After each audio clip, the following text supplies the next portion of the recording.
Saya ikut patroli itu ya mulai tahun 2015. Tapi itulah saya nggak rutin perginya, bukan di tim intinya.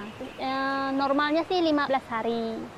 Kalau mereka rutin 5 hari atau pulang hari itu saya ikut. Nah, sebetulnya awalnya juga saya sama dengan teman-teman lainnya, hanya di kantor. Namun saya lihat teman-teman saya ikut patroli, saya jadi tertarik, jadi penasaran.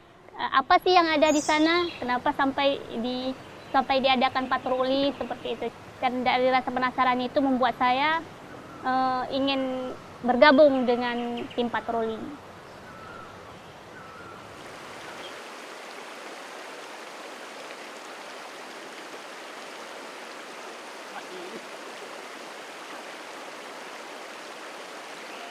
Langsung jalan ya, Bang? Selama patroli itu sih banyak kejadian yang kita alami ya, seperti ketemu jerat, ketemu juga orang yang lagi tarik kayu di sungai, seperti pernah juga kita dikejar sama pembalak. Waktu itu kita panik ya, karena kita juga nggak ada senjata yang memadai untuk menghadapi mereka, hanya dibekali satu buah parang. Patroli itu kita kalau di Aceh ini tidak dibekali dengan senjata karena rawan konflik. Waktu kejar-kejaran itu sekitar 300 meter larinya kan. Yang saya pikirkan ya kayak mana lari kencang-kencangnya menghindari mereka, seperti itu aja. Karena saya teringat anak saya masih ada di belakang seperti itu. Kok kenapa gimana seperti itu. Sebetulnya kalau menurut saya ya, menyelamatkan hutan itu tak mesti langsung kita turun ke hutannya.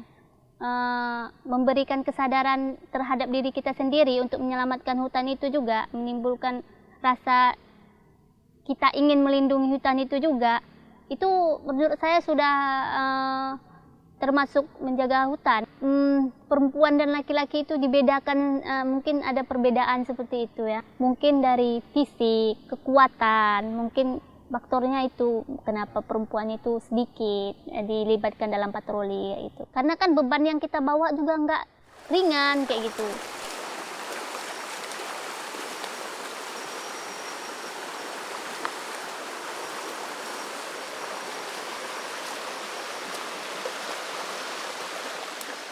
Kalau kami masuk ke hutan mungkin ada patroli. Kak Rini ada juga terlibat di situ. Sebagai perempuan, dia pernah mengikuti ke blok hutan Adan, Gunung Baru, Bah Bahrot. Ibu yang paling bisa kita handalkan lah. Dia seorang wanita sanggup dia mendaki, bahkan menyisir tebing-tebing yang kita lewati. Kadang-kadang kita berhadapan dengan pihak ibu-ibu waktu kita jalur masuk mungkin ada tindakan yang tidak wajar, kita ambil tindakan di kawasan, misalnya dapat illegal logging kayu, cincang-cincang. Kadang-kadang ibu itu menghalang kami kan itu. Kalau ada wanita, antara wanita dengan wanita itu nyambung, kalau mau solisasi dia langsung nyambung. Kak Marini itu sosok dia, kita bilang itu tangguh lah dia, Bu.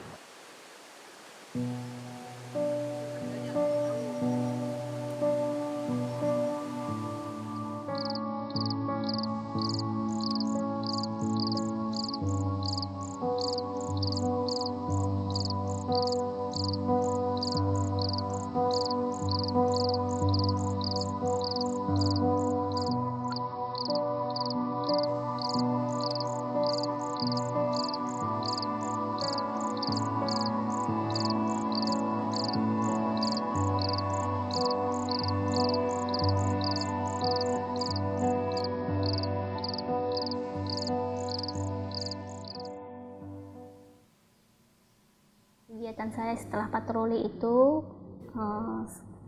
kembali seperti normal, seperti sedia kala. Biasanya saya akan ke kantor, menginput data berupa data temuan-temuan yang kita temukan di lapangan, gunanya sebagai laporan bahwa kita memang benar sudah melakukan patroli. Lebih bagus sih kalau cewek ikut, karena kayak gini ya, Di saat kita jumpa pelaku, kadang-kadang orang tuh kan buat kita agak takut. Tapi di saat ada cewek, orang tuh agak lembut gitu. Berat lah. Kan yang dibebani beban cowok itu, bukan bebannya dia. Tapi dia sanggup gitu. Saya mendukung. Itu saya mendukung, malahan saya meminta lagi kalau bisa dengan dia sendiri di TN. Kalau bisa adalah cewek lagi di TN ini yang berperan seperti dia.